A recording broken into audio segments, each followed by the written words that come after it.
Selamat datang, Mystikus Channel.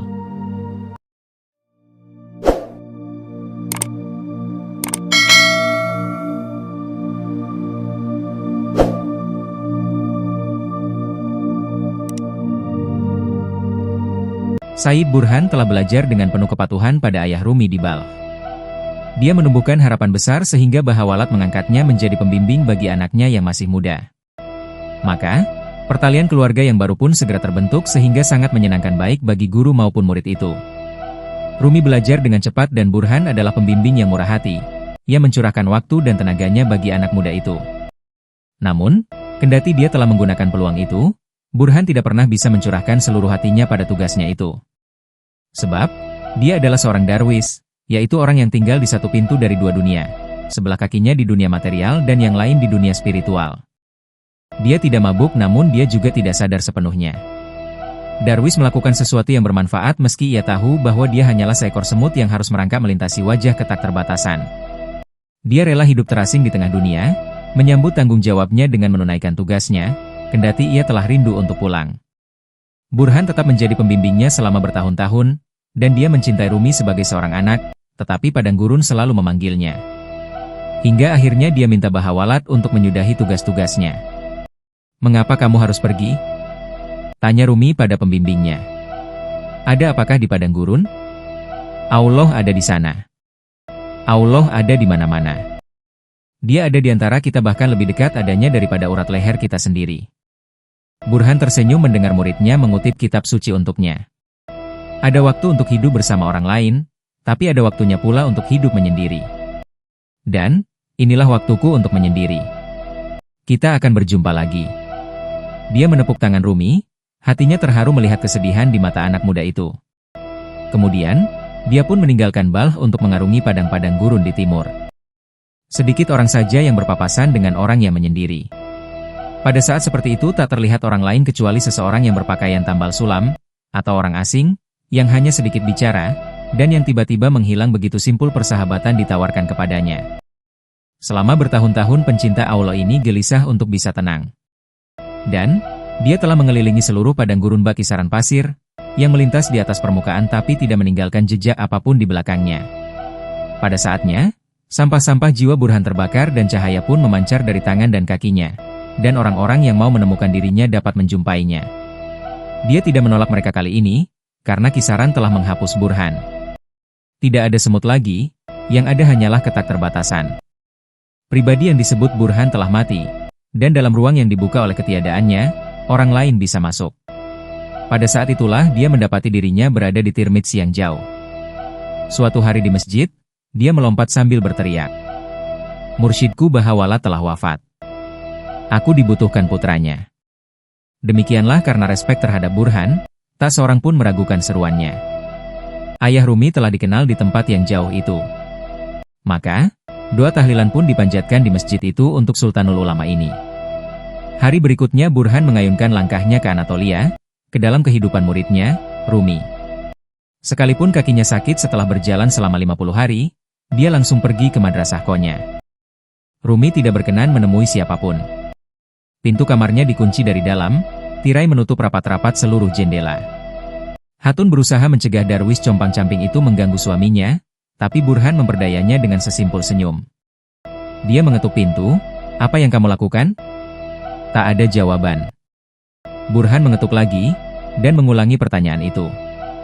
Akhirnya jawaban terdengar dari dalam, "Pergi. Aku akan pergi ketika kamu menjawab pertanyaanku. Aku sedang membaca kitab suci. Dan, kapan kamu akan selesai membacanya?" Lama suasana menjadi hening. Tak ada jawaban. Kemudian ada suara kunci pintu ditarik. Rumi mengedip-kedipkan matanya karena silau oleh cahaya matahari sesaat sebelum dia mengetahui akan kehadiran pembimbingnya. "Tuan!" serunya, dan ia pun segera menjabat tangan sang guru dan menciuminya kuat-kuat. Burhan merangkulnya, dan memeluknya untuk mencium linangan air mata yang membasahi pipi anak muda itu. Masya Allah, dia terus mengulang-ulang. Alhamdulillah. Burhan mengajak ke pagar lalu mengedipi Rumi untuk menuju ke halaman kemudian ke dalam madrasah. Burhan membawa Rumi ke kursi ayahnya yang kosong sejak ayah Rumi wafat, dan Burhan pun mengisyaratkan Rumi untuk duduk. Anak muda itu ragu-ragu. Aku tidak siap untuk memenuhi kewajiban ini, katanya. Aku tahu. Allah telah memanggilku untuk membuatmu siap. Setelah mendengar kata-kata itu, Rumi pun sujud berlutut dan menenggelamkan wajahnya pada jubah syekhnya itu. Namun, Burhan menyuruhnya berdiri dan menunjuk ke kursi pimpinan. Rumi pun duduk, dan kini giliran Burhan yang berlutut. Walau Rumi memprotes, namun syaikh itu tetap membungkuk dan menyentuh sandal Rumi sebagai tanda hormat. Dan, hingga cahaya pergi dari langit musim dingin mereka berada dalam kegelapan. Sekali lagi sang pembimbing menguji ilmu santrinya. Dan, apakah jalan sufi? Rumi menyebut sederet mazhab berikut sejarahnya, para tokoh beserta judul karya mereka. Namun, tanda ketidaksukaan mulai menyusupi suaranya ketika dia harus bicara mengenai hal-hal tersebut. Praktek hidup mereka itu nyaris tak sesuai dengan sunnah Nabi. Akhirnya Burhan bangkit. Kamu nyaris sempurna dalam belajar, katanya. Kamu telah berjalan sampai ke ambang batas pengetahuan teologi ayahmu. Bagian luar telah dipetakan sepenuhnya, katanya, wajahnya terbenam dalam gelap. Sekarang mulailah pekerjaan yang nyata, sebuah perjalanan batin. Selama 20 hari, kemudian 20 hari lagi, syaikh itu mengasingkan santrinya di dalam kamarnya. Kata-kata tidak boleh terlontar, puasa yang terus dijalani. Suatu pekerjaan yang sulit dijalani Rumi, atau siapapun juga. Apalagi Rumi masih dirundung kepedihan, kelelahan, maupun kebingungan. Namun, dia bagaikan sebuah kendi di tangan tukang periuk. Maka, dia membiarkan dirinya dibentuk seperti apapun seturut kehendak Burhan. Dan, sekalipun dia berusaha mengesampingkan firasat, dia tahu menangkap adanya pengetahuan di situ. Bahwa kendati pun dia masih bagaikan tanah liat di tangan gurunya, dia tahu bahwa kelak ia akan sampai pada fase pembakaran akhir, yaitu saat di mana ia harus mengalami kesendiriannya. Ya, sebuah kesendirian, di mana yang ada hanya dia dan Allah. Dia berdoa semoga dirinya siap bila saat itu tiba. Akhirnya, Burhan menaruh di hadapan Rumi setumpuk karya tulis, yang terjilid di antara papan-papan kayu, dan tulisan ma'arif tertera pada sampul depannya. Kamu siap? Kata Burhan pada muridnya. Ini adalah karya-karya yang belum banyak diungkap yang membahas tentang jalan. Kata-kata di dalamnya demikian dahsyat sehingga hanya mata yang terlatih sajalah yang mampu menangkapnya. Rumi ingin segera melahap kata-kata itu setelah sekian lama menahan lapar, tapi dia bertanya lebih dulu. Dan, tangan siapakah yang menulisnya? Ayahmu, Bahawalat, jawab Burhan. Rumi dengan seksama membaca kaligrafi yang telah ia kenali itu seolah ayahnya telah bangkit kembali dari kubur. Tapi ia kemudian terpaku pada apa yang dilihatnya. Siapa yang memiliki visi seperti ini? Segala kerinduan akan Allah yang tersembunyi ini, mengungkapkan perasaan manusia sepenuhnya? Ini jelas bukanlah kata-kata seorang mufti yang bijak. Rumi hampir tidak bisa mengendalikan dirinya membaca tulisan itu. Lah menjadi ngeri.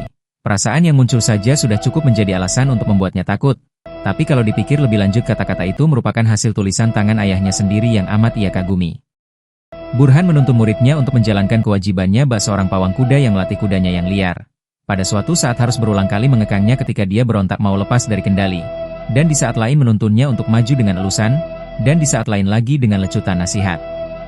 Tidaklah cukup bagi Rumi membaca kata-kata ayahnya itu dalam hati bagi dirinya saja. Kata-kata itu harus dibaca nyaring sehingga orang lain pun bisa mendengarnya. Ini adalah perjalanan batin, kata Burhan kepadanya, biarlah kaki ini belepotan dengan lumpur di dalam jiwa. Tidak ada yang harus disembunyikan, semua harus diungkapkan, semua harus diterima. Rumi membutuhkan penjelasan dan komentar atas teks itu, juga beberapa teguk air untuk membantunya dalam mencerna makanan yang tidak biasa ia santap itu. Tapi Burhan tetap diam saja. Semua wacana harus ia kesampingkan manakala dia mulai bisa menemukan jalan masuk untuk mendalami inti rahasia dari tulisan ayahnya itu. Ma'arif telah selesai ia cerna, tanpa harus mengalami sakit perut. Memang, makanan seperti itu kadang dihidangkan sekadar untuk memacu seleranya. Kini, hari demi hari, Burhan tinggal memberi muridnya yang masih lapar itu sepotong demi sepotong pengetahuan dari kasanah pengetahuannya. Dan, setiap hari Rumi tekun bersujud dalam doa, kedua telapak tangannya dihadapkan ke wajahnya, dan ia berterima kasih atas bimbingan gurunya. Kedua tangannya yang terasa hampa setelah kematian ayahnya sekarang terasa penuh berisi bimbingan dari ayahnya yang kedua itu. Tangan yang kuat, tangan yang penuh kasih sayang, tangan yang menggenggam ketak terbatasan pengetahuan.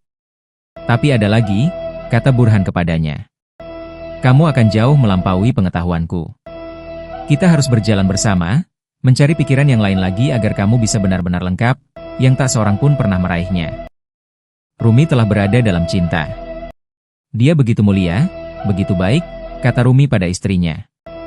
Dia membimbingku tak kurang dari yang dilakukan ayahku. Aku akan pergi bersamanya ke madrasah-madrasah di Aleppo, untuk menemukan bagian-bagian yang hilang dari olah batinku. Kerah Hatun diam. Apa kamu tidak bahagia karena aku? Tanya Rumi. Dan aku? Apakah aku pun akan ke Aleppo? Juga anak-anak kita? Hatun melihat sinar kekecewaan di mata suaminya.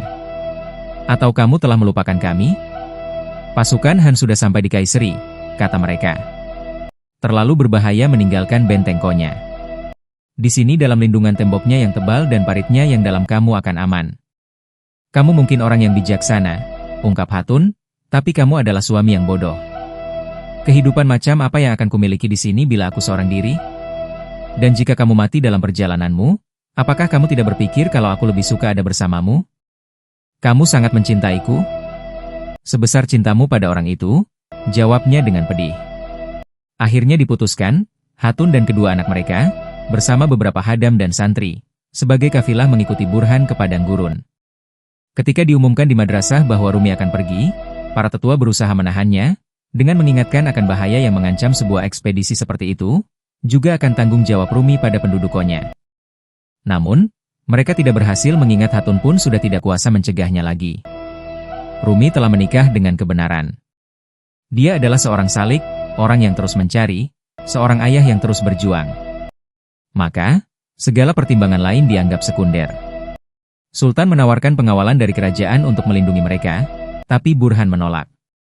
Apa kamu pikir jika Allah menginginkan kita tewas, pasukan pengawal itu dapat mencegahnya? Kita menyerahkan diri kita ke dalam pangkuan Allah, kita akan selamat, atau tidak, biarlah semuanya terjadi menurut kehendaknya. Rumi haus pengetahuan bagaikan seekor ikan haus akan air. Semakin banyak dia meregu pengetahuan, semakin besar keinginannya untuk meregunya lagi. Dia belajar siang dan malam dengan para syaikh, fakir, dan darwis. Dia mendiskusikan poin-poin menarik dalam teologi dengan Husam sahabatnya, dan bila kelopak mata sahabatnya mulai berat, dia pun beralih pada buku-buku hingga lilin yang meneranginya padam, baru kemudian dia beranjak tidur. Kulitnya, yang jarang tersengat matahari, menjadi pucat, dan badannya menjadi kurus kering dan matanya cekung karena banyaknya puasa dan istighfar yang dijalaninya. Selama 7 tahun rombongan kecil itu berjalan melintasi Anatolia dan kemudian memasuki Arab. Selama itu pula Hatun mengikuti jejak langkah suaminya, dan cintanya pun tumbuh seiring dengan pertumbuhan kedua anaknya, tumbuh kuat dan sehat. Bila memasuki sebuah kota baru, dan sebelum mendirikan tenda, Rumi dan Husam akan bertanya di mana orang-orang saleh yang bisa ditemui. Ajarkanlah satu hal kepada kami. Itulah ungkapan permohonan mereka yang pertama dan satu-satunya setelah menyampaikan takzimnya kepada orang saleh yang berhasil dijumpainya. Pendidikan formal mereka tentang filsafat dan agama, ilmu halam dan akhlak sekarang makin berkembang merasuki ilmu-ilmu gaib dan riyadhah sufiah rohani dan jasmani. Makin lama Rumi semakin memahami rahasia karya tulis ayahnya. Dia sekarang mengerti bahwa tanpa denyut nadi perasaan, tubuh agama ini tak lebih dari seonggok jenazah, ya seonggok jenazah yang pada saatnya pasti akan membusuk. Seiring perjalanan waktu, tahun demi tahun pun berlalu, maka Kasyaf dan Jadzab Rumi pun semakin menjadi-jadi. Husam menyaksikan kemajuan sahabatnya yang pesat bila dibandingkan dengan langkah kakinya sendiri yang lambat. Namun, dia berusaha untuk tidak cemburu padanya. Sayyid Burhan melihat awal rasa sebal yang merasuki diri Husam, maka ia pun menarik Husam ke samping. Jangan mencemburui Rumi, katanya pada Husam. Kita masing-masing ini punya nasib yang berbeda, tapi kita sama-sama dicintai Allah. Husam malu diketahui getar hatinya. Dan ia pun menundukkan kepalanya. Seperti apa nasibku, Syaikh? Kamu ditakdirkan untuk melayani Rumi, demikian pun takdirku, ungkapnya, sambil melihat kekagetan Husam. Ya, kita sama-sama pelayan Rumi. Kamu pikir kamu adalah sahabatnya, tapi tidaklah demikian. Kamu adalah sahabatku. Tapi Rumi akan berjalan sendirian selama beberapa tahun dulu. Apa takdir Rumi, Syaikh? Rumi diputuskan untuk masuk ke dalam api, dan terbakar sampai sedemikian membara sehingga siapapun di antara kita yang berjalan dalam kegelapan bisa memperoleh terangnya. Keduanya duduk terdiam. Husam insaf betapa bodoh dirinya telah membandingkan dengan Rumi. Nasib mereka adalah nasib mereka sendiri, terpisah dan berbeda. Tiba-tiba, Di tempat cemburu itu rasa syukur pun berkembang subur. Berjalan seiring dengan orang seperti Rumi, dan melayaninya bersama Syaikh Burhan merupakan kesempatan istimewa yang jarang terjadi. Burhan melihat hasrat berziarah yang besar. La juga melihat perubahan emosi yang melintas di wajahnya. Dan, semuanya itu mengingatkannya kembali pada masa mudanya. Dia bagaikan burung pipit yang memperhatikan seekor raja wali, di satu pihak merasa ketakutan, tapi di sisi lain merasa kagum. Rumi akan selalu berada di luar jangkauan orang-orang seperti mereka, dan kehangatan terhadap Husam tiba-tiba menyelimuti dadanya. Bakat-bakat yang dimilikinya itu bernilai tinggi, kata Burhan. Dia akan sangat menderita karenanya. Kita harus mencintai dan mendukungnya di setiap langkahnya. Perjalanan berlanjut. Dan, setiap hari semakin banyak karat dapat dibersihkan Rumi dari cermin hatinya. Seiring dengan itu dia pun semakin ingin dapat memandang Allah. Dia memang telah diperkenankan memandang meski hanya sekilas, hembusan angin beraroma wangi di udara, gema-gema yang jauh, dan semuanya itu membawa perbaikan tapi juga kejengkelan. Dia menginginkan Allah dalam hidupnya bisa seakrab dan senyata Syaikh Burhan yang dikasihinya. Keinginan seperti itu semakin menjadi-jadi, namun jalan belum juga dibuka baginya. Apa yang ingin kamu ketahui? Tanya seorang darwis Turki suatu hari. Allah telah menyelubungi kebenaran dari kita, jawab Rumi. Dan meskipun kita bisa merasakan bahwa kabut yang menyelimuti sifat kemanusiaan kita telah diganti rahasia ilahi, kita tidak tahu nama selubung ataupun ukurannya. Saya baru mengetahui apa yang saya ketahui. Kini, bagaimana saya bisa mengetahui apa yang tidak saya ketahui? Darwis itu mendesah karena kata-kata Rumi itu. Dia pun lantas merenggut tangan Rumi, menciuminya, lalu melekatkan erat-erat ke dahinya. Terimalah aku sebagai murid, pintanya. Izinkan aku mengikutimu dalam perjalananmu, dan belajar di dekat kakimu. Rumi menarik tangannya dari genggaman orang itu, matanya memancarkan kewaspadaan. Dia menoleh pada Burhan, tapi pembimbingnya itu tidak memberi saran apapun. Rumi lari meninggalkan orang itu, tapi darwis itu mengejarnya. Dia menyelinap ke gang sempit, namun darwis itu pun tetap membuntutinya. Tunggu. Tuan, teriak orang itu. Kasihanilah aku. Aku tidak siap, teriak Rumi kuat-kuat sambil terus berlari seperti ketika masih kanak-kanak dahulu, yang berlarian bagaikan anak yatim yang mengepak-kepakan sayapnya sambil terus menciap-ciap. Dan sepertinya dia sedang dikejar-kejar oleh nasibnya. Meskipun rendah hati karena sifat bawaannya dan bisa menghargai berkat latihan yang dijalaninya, Rumi seringkali harus bicara dengan pikirannya ketika berjumpa dengan orang biasa yang menyamar sebagai imam. Dia kerap menemukan bahwa jenggot yang putih itu menyembunyikan ketidakmatangan pemikiran, dan bahwa tanda-tanda kesalehan lahiriah kerap dipakai untuk menyembunyikan kebusukan hati.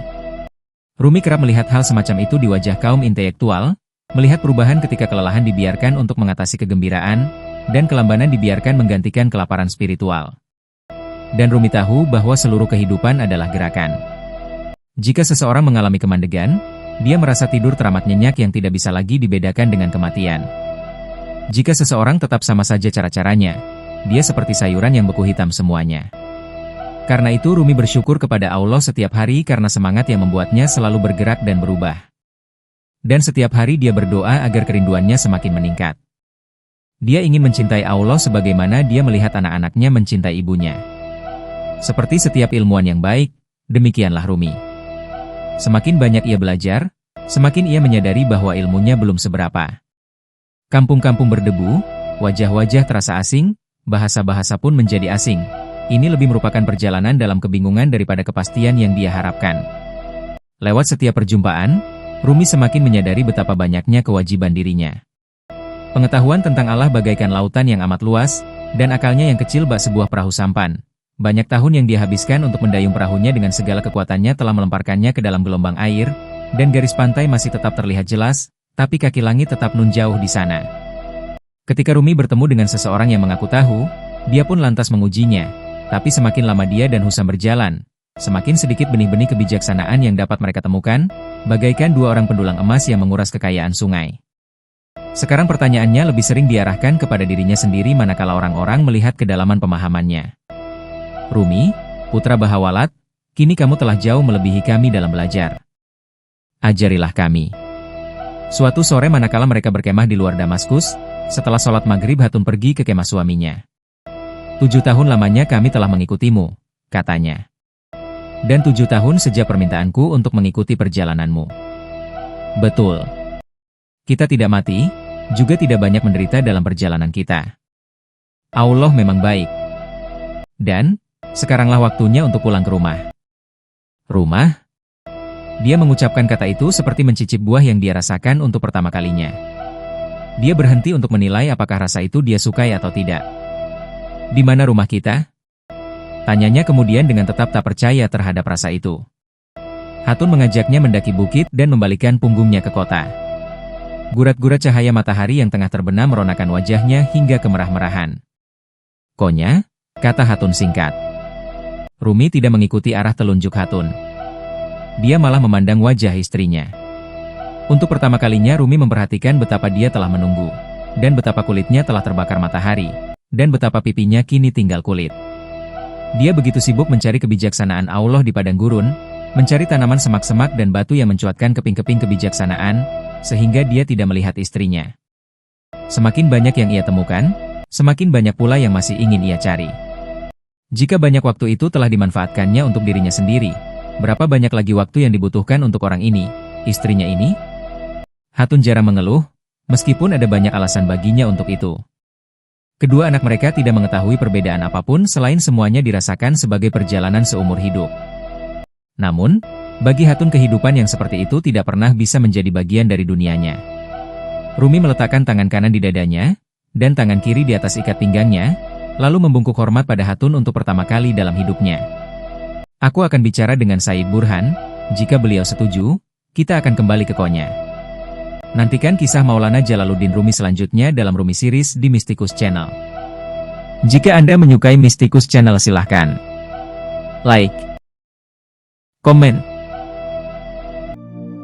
share, subscribe, dan nyalakan tanda lonceng untuk mengikuti update terbaru. Terima kasih.